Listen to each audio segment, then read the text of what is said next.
10th Standard Maths, Chapter 2, Numbers and Sequence, Exercise 2.4, third sum. Find the nth term of the following sequence. 3 subdivision கொடுத்திருக்காங்க. First subdivision 2, 5, 10 and 17. ஒரு sequence கொடுத்துட்டு இதோட nth term எப்படி வந்து இந்த sequence form ஆச்சு அந்த ஆர்டர் கண்டுபிடிங்க அப்படின்னு கேட்டிருக்காங்க. ஸோ இப்போ ஃபர்ஸ்ட் இதுக்கு சொல்யூஷன் பார்த்தீங்கன்னா A1 வந்து 2, A2 வந்து 5, A3 is 10, A4 is 17. So இப்போ இந்த நம்பர் எப்படி வந்தது? 2க்கு அடுத்தது எப்படி 5 வந்துச்சு, 5க்கு அடுத்து எப்படி 10 வந்தது, 10க்கு அப்புறம் எப்படி 17 வந்துச்சு அப்படின்னு நம்ம nth டேர்ம் கண்டுபிடிக்கணும். அதாவது an என்ன அப்படின்றத நம்ம ஃபைண்ட் அவுட் பண்ணணும். சரி, இப்போ ஃபர்ஸ்ட் A1 எப்படி வந்ததுன்னு கண்டுபிடிக்கலாம். இங்கே 2 இருக்கா? ஸோ இப்போ A1ன்றது 2. இந்த 2 எப்படி வந்திருக்கும்? 1 + 1ன்னு சொல்லலாமா? 1 + 1. நெக்ஸ்ட்டு இப்போ A2 பாருங்கள். A2ன்றது 5ன்னு இருக்குது. ஓகேவா? அப்போ நம்ம இதை எப்படி எடுக்கலாம்னா 1 ஸ்கொயர் பண்ணலாம். ஃபஸ்ட்டு டேர்மை ஸ்கொயர் பண்ணலாம். அப்போது 1க்கு அப்புறம் 2 வருமா? ஸோ செகண்ட் டேர்மை ஸ்கொயர் பண்ணி அது கூட என்ன பண்ணணும்? 2வை ஸ்கொயர் பண்ணி அது கூட 1 ஆட் பண்ணணும். சரியா? அடுத்தது A3 பாருங்கள், 10 கிடச்சிருக்கு. Next 3 square + 1. A3னா 3 square + 1, A2னா 2 square + 1,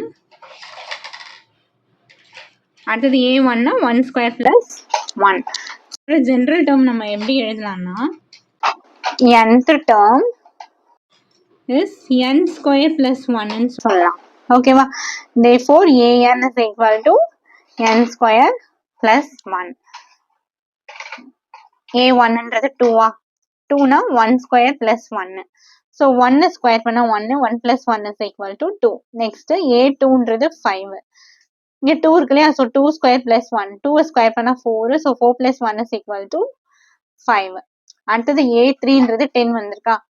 so A3னா 3 square + 1. 3 square + 1. 3 square 9. 9 + 1 is equal to 10. So இப்படி தான் இதோட ஜென்ரல் டேர்ம் வரும்.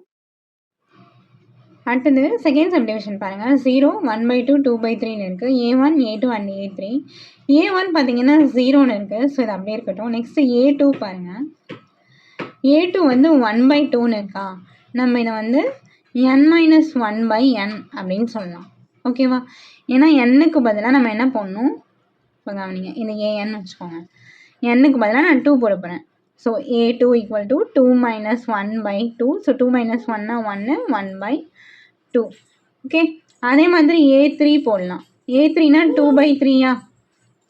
ஸோ இப்போ 2/3யா? an-னா 3க்கு பதில் என்ன பண்ணும்? n-க்கு பதில் என்ன பண்ணும்? 3 - 1/3. ஸோ 2/3. அப்போ nth டேர்ம் என்னது? nth term is n - 1/n. therefore an = n - 1/n. ஓகேவா? இப்போ A1 பாருங்க. A1 வந்து 0வா? எப்படி வந்திருக்கும்? ஃபஸ்ட்டு n-ஆ? n-ன்றது 1. 1 - 1/n-ன்றது 1 இல்லையா? n - 1/n. ஸோ 1 - 1னா 0, 0/1னா எனிதிங் பை 0/anythingனா என்னதான்?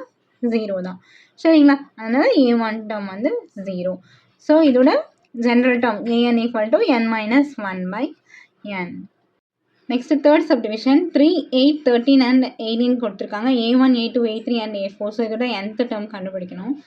ஃபஸ்ட்டு டேர்ம் வந்து இங்கே 3ன்னு இருக்குது. செகண்ட் டேர்ம் 8, தேர்ட் டேர்ம் வந்து 13, ஃபோர்த் டேர்ம் வந்து 18 இருக்குது. ஸோ இப்போ இங்கே பார்த்தீங்கன்னா செகண்ட் டேர்ம்லேருந்து நம்ம பார்ப்போம். 8ன்னு இருக்கா? இதை நான் எப்படி எடுக்கிறேன்னா 5n - 2 அப்படின்னு எடுக்கிறேன். 5n - 2. 2 இருக்கா?